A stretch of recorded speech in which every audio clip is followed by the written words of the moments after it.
What's cracking, bulls? Happy Saturday. You're watching the weekly roundup, the #1 source and dose of crypto news weekly. If you're still here watching these videos, thank you and congratulations. You can officially claim the title of bear market regular. You've seen some shit. If you're still here hanging around in this choppy meat grinder of a market, just imagine what it'll be like when the money starts flowing once more. Bit of a slower week in terms of news this week, but still news nonetheless, so let's jump straight in. First up, we see talks of a new Web3 gaming console called Polium 1. So Polium is a company that markets itself as building the products and infrastructure for Web3 gaming, and has said that its gaming console will support multiple blockchains and NFTs. Will also feature its own multi-chain cryptocurrency wallet, and the controller will have a wallet button for users to make trades more efficiently. At this stage, the price of the console is unknown, but they are planning to release 10,000 consoles to Polium Pass holders and partners on the Q3 2024 initial launch, with a goal of selling over 1 million units. So as we can see here, the first look at the Polium 1 console looks very similar to a PlayStation controller, and they have received some criticism for the logo looking very similar to GameCube. What do you think? Will we see Polium 1 overtaking Xbox and PlayStation as the key gaming console in the future? More gaming news as we see community-driven gaming firm Planetarium Labs has successfully raised 32 million in a Series A funding, backed by Animoca Brands, Samsung, Next and WeMade. So according to their announcement on Thursday, the firm is developing a gaming environment based on LibPlanet blockchain technology. So Planetarium Labs will use these raised funds to invest in the expansion of basic tools for community-driven gaming and player governance, as well as allowing key studios to deliver sophisticated Web3 gaming experiences. After this news, the co-founder of Animoca Brands came out and stated that we strongly believe that the future is massive decentralized worlds in an open metaverse, which is why we are delighted to support Planetarium Labs' vision of a community-centric blockchain games that empowers players with creative freedom and full digital rights. Sounds pretty fucking cool to me. Web3 crypto gaming space continues to get built and funded despite the bear market. Future looks bright. Next up, a bit of homegrown news. We see Australia launches its first NFT ticketed music festival. So the Grass is Greener Music Festival will be offering a limited supply of unique profile picture NFTs, which will grant owners access to the event like a conventional ticket, but will also open up special features to the more Web3 savvy festival goers, including lifetime tickets, VIP experiences, backstage passes and more. Pretty cool development. Maybe we'll start to see other festivals like Splendor in the Grass Falls start offering NFT tickets for their festival goers too. Watch this space. Next bit of news comes with Reddit announcing new blockchain-backed collectible avatars on the platform. Although no official date was revealed, the company has suggested that the avatars will be available to the general public in the next few weeks and will utilize the Polygon blockchain for decentralized trading and third-party sales. Reddit announced that the collectible avatars are currently stored on Polygon, a general-purpose Ethereum-compatible blockchain, and that they chose Polygon for its low-cost transactions and sustainability commitments. Reddit also has stated, however, that the avatars aren't proper NFTs and cryptocurrencies aren't part of the process of buying or selling them for now, but also indicated that blockchain-backed collectible avatars are one of the early steps we're taking to test out the potential benefits of this concept. Reddit also stated that from the start, their goal has been to empower artists to create and sell their work. Artists will get paid for every collectible avatar that sells on Reddit,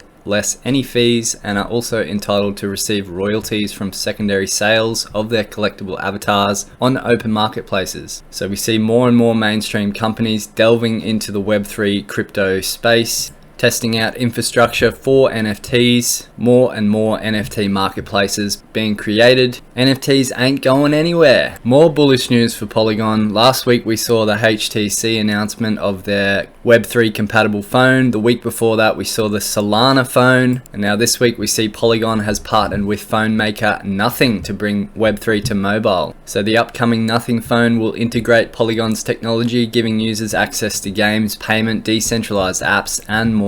So this partnership initially began with an NFT membership club, with those users who helped crowdfund Nothing's launch receiving exclusive Polygon NFTs, and those that pre-ordered the Nothing phone will also receive the NFTs. So these NFTs will give several benefits to holders, such as early access to products, entries or events. This is just the beginning, according to Polygon Vice President This is just the first step. The plan is to bring easy access to apps and games on Polygon to the Android-based Nothing phone. It will also integrate payments and upcoming Polygon features such as Polygon ID, the company's zero-knowledge proof-based identification solution. So although the finer details of this deal still seem a bit sketchy, it is a cool development nonetheless, and one worth keeping an eye on. Next bit of news is the Lamborghini-backed GT racing teams are going to start using NFTs to authenticate car parts. So one of the GT racing teams, Vincenzo Sospiri Racing, which is backed by Lamborghini's motorsport department, has announced its partnership with NFT platform GoToNFT. So this integration will allow them to monitor and ensure the quality of the car parts, and a rep from the GT team has said this also brings great responsibility to ensure that we can securely authenticate and audit every part of our racing fleet to monitor performance and ensure provenance. So apart from the car parts, VSR is also looking to expand the NFT certification program to official merchandise and other products as well. Formula One cannot get enough of NFTs. They're going balls deep into the space. We've seen Crypto.com partner with Aston Martin's Formula One team. We've seen ByBit score a $150 million partnership with Red Bull Racing, and now we see Lambo-backed GT racing teams looking to integrate NFTs. Very cool. Now, it wouldn't be a bear market without a bit of FUD, and that's just what the bear market delivered this week, with a class action lawsuit being filed against Solana, claiming that Solana's Sol token is a centralized security, with insiders profiting immensely while retail traders got wrecked. So this class action lawsuit has been filed by a state resident of California, and the plaintiff has stated that the defendants, being Sol, made enormous profits through the sale of Sol securities to retail investors in the US in violation of the registration provisions of federal and state securities law, and the investors have suffered enormous losses. Plaintiff has then gone on to say that himself and other Sol investors were deliberately misled concerning the total circulating supply of Solana tokens. Plaintiff also took umbrage with Solana's claims of being decentralized. As of May 2021, insiders of Solana held 48% of the Sol supply. The network is thus highly centralized. Hard to argue with some of these accusations, and it will be interesting to see if this has any effect on the Solana price. Zero!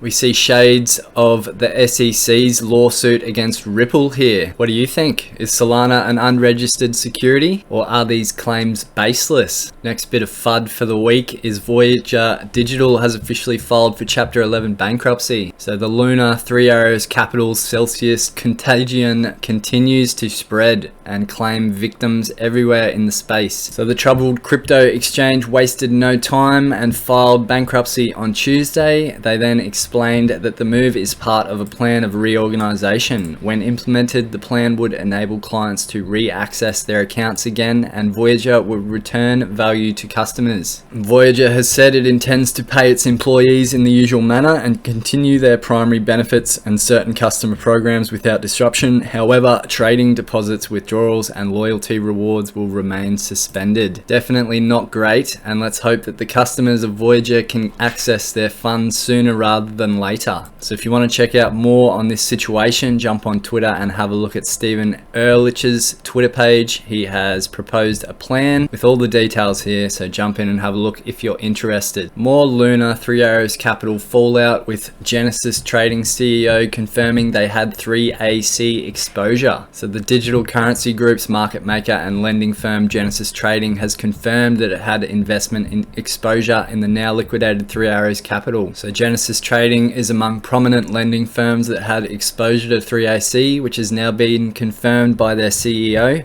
He made a Twitter post here: as part of our goal to provide transparency to the market, I wanted to share the latest update at Genesis Trading. So while the CEO stopped short of revealing how much it had actually lent to 3AC, reports suggest that Genesis is facing losses in the hundreds of millions of dollars. So we see the contagion continues to spread as we see more and more victims float to the surface of the lake, so to speak. I feel like we're in the period now where we are clearing the dead from the crypto space, like a big spring clean, weeding out all the overexposed venture capitalist firms, potentially even putting in a bottom. Hopefully this will allow us to reset and get ready for the next leg up. If you enjoy the content I provide, the angle we hit the market from, and don't mind giving us a second to plug our own program, then come check us out on blockchainbulls.io. Direct contact with myself and the Blockchain Bulls all-star team and community over 4 Telegram channels, market updates, our signature daily bull score, the week ahead newsletter, profitable trade ideas and trade setups, quizzes and events where you can win rewards in Bitcoin, and our very own STEEZY Degen keeping us up to date with the weekly roundup and the best crypto news and P2E gaming that you need to see. Whether you're brand new to crypto or a veteran, we'll be sure to set you up with all the best information to give you a fight and go. If you have any questions, just swing us an email found below in the description of this video and we will work out whether this program is right for you. Cheers. So that's all for this week, Bulls. Bit of a slow week, but still a few notable developments. If you've got anything else to add or you've got feedback, feel free to let us know. Have a great weekend. Go out, enjoy that sunshine, and I'll see you next week for another one. Peace out.